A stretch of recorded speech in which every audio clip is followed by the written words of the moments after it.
Now, let's take a look at the program we've worked out for you. Welcome to MsMojo, and today we're looking at the most underseen golden age of Hollywood movies that you should make a priority to see. I'm home every evening. Yeah, but I'm busy every evening. Busy? So what are you trying to do, insult me?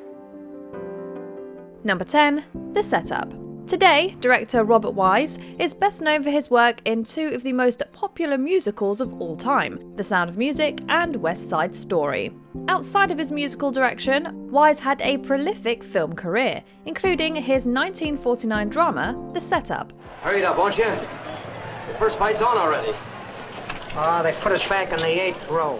The movie is a tight film noir centered on the world of boxing. Robert Ryan delivers a stellar performance as Bill Thompson, a has-been boxer who refuses to give in to pressure to forfeit a match for money. They're building this kid up, feeding him a lot of pushovers. If I can get over him tonight, that'll mean a rematch.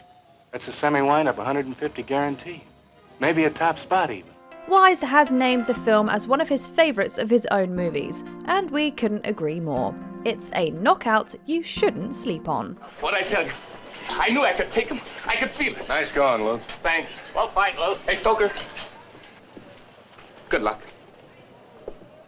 Number 9. Bell, Book and Candle. It's nice having you over me. I mean, it's reassuring having a man near one. In case he's needed.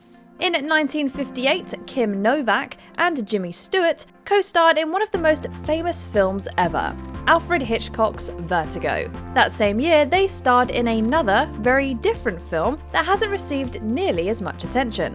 A tune you're humming. What is that? Just something I sing to Pi now and then. Uh-huh. Bell, Book and Candle stars Novak as a witch who casts a spell on her neighbour, played by Stewart, to fall in love with her. The film is billed as a romantic comedy, and despite not being a household name, it's actually a pretty funny, campy little comedy. It was one of Stewart's final performances as a romantic lead, showing a different type of chemistry between him and Novak. Who's to say what magic is? Number 8. Indiscreet. In 1946, Cary Grant and Ingrid Bergman starred in Alfred Hitchcock's Notorious. That film is excellent, and the level of steamy chemistry between the leads is so off the charts. When I don't love you, I'll let you know. You haven't said anything. Actions speak louder than words. You'd think that Hollywood would have put them in a dozen other films together. Unfortunately for audiences, Grant and Bergman didn't share the silver screen again for another 12 years. Thankfully, that film was Indiscreet. What character are you playing now? Delilah. Delilah from the Bible? Mm-hmm. I don't see the parallel. It's my own interpretation. Well, if I'm going to be destroyed anyway, In this film, the pair take their sexual, mysterious chemistry from Notorious and translate it into a quirky, hilarious romantic comedy type of chemistry. It might not be a spiritual successor to Notorious, but Indiscreet stands on its own thanks to the range of its leads. We are right for each other. We are good for each other, my darling. we are. Number 7. The Women. Looking back at the golden age of Hollywood, and even looking at Hollywood today, it's difficult to find a movie without a single man in the cast. But 1939's The Women, with its more than 130 speaking roles, is filled with women and women only. Do we know how the men talk about us when we're not around? I've heard rumors. Exactly. And, while we're on the subject, have either of you wondered whether the master of this maison might not be strange? I haven't. The film is a satire offering commentary on the banality of the lives of rich married wives. Not only is the comedy biting, but the film is filled with a plethora of expert comedic performances from a who's who of classic actresses. There's a name for you ladies, but it isn't used in high society, outside of a kennel. Rosalind Russell, Joan Crawford, Norma Shearer, Joan Fontaine, and so many other women lend their impeccable comedic talents to this cast of many. Even over 80 years later, it's still one of the funniest movies of all time. What are you going to write next, Nancy? Animal stories? I wouldn't have to go to Africa for that. Ha ha. Number 6. The Bigamist. How'd you get all the way to Los Angeles? Well, I wanted to see the world. So you started with China, huh? That's right. One might assume otherwise, but there was indeed a group of female filmmakers in Hollywood's golden age. Ida Lupino is one of those women who took the helm. Look tired. Yeah. I didn't sleep too well last night. With 1953's The Bigamist, she became the first woman to direct and star in an American-made film in the sound era. The Bigamist stars Lupino as a woman who becomes entangled in an affair with a married man, who's trying to have a baby with his wife, played by Joan Fontaine. Lupino shows her skill as a director, producing a haunting film that ends on a note that simply shatters the audience. When a man, even with the best intentions, breaks the moral laws we live by, we really don't need man-made laws to punish him. He'll find out that the penalty of the court is always the smallest punishment. Number 5, Failsafe. And the Lord said, gentlemen, he who is without sin, let him cast the first stone. 1964 gave us 2 movies that criticised nuclear war through the plot point of US leaders' inability to stop a nuclear warhead that was accidentally set off. One of those movies was Stanley Kubrick's satirical masterpiece, Dr. Strangelove. The other evokes a much more serious tone. This isn't some damn football game, remember that! Sidney Lumet's Failsafe takes on similar themes to Kubrick's film, but with the thriller genre in mind. The film is one of Lumet's lesser-known works, yet it showcases what a master he always was. One can only imagine how much better the film might have done commercially if it came out in a different year, but there's no reason people can't catch up now. It's all hypothesis, of course, but fun to play around with. Number 4, Make Way for Tomorrow. In 1937, director Leo McCarey made what he considered to be his best film. He also made a film that received 6 Academy Award nominations. Funnily enough, those films are not the same. Why don't you go and play with the dog? Why don't you go on with whatever you were doing? Don't mind me. McCarey's The Awful Truth, a screwball comedy starring Cary Grant and Irene Dunne, received acclaim from the Academy. But McCarey's favourite of his films is a little drama called Make Way for Tomorrow. Fine time to tell us. The story is centred around an elderly couple who are forced to move apart after they lose their house and their children will not help them. It's a much darker and more sombre film than McCarey is known for today, but absolutely one of his best. But your father and I thought that, well, no matter what happened, that we'd always be... Oh, never mind what we thought. Number 3, The Gunfighter. Don't you understand, Eddie? This is Jimmy Ringo. All right, so it's Jimmy Ringo.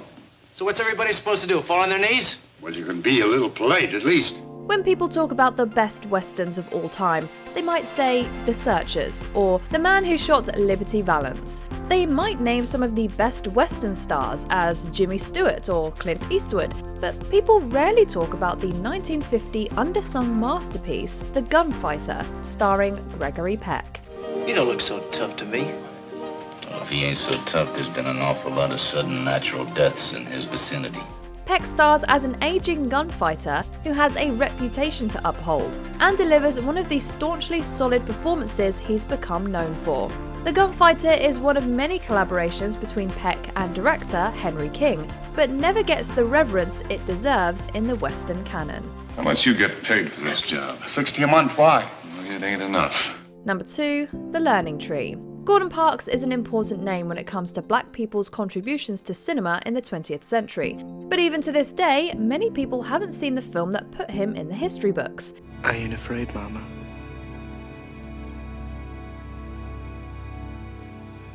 I ain't afraid anymore.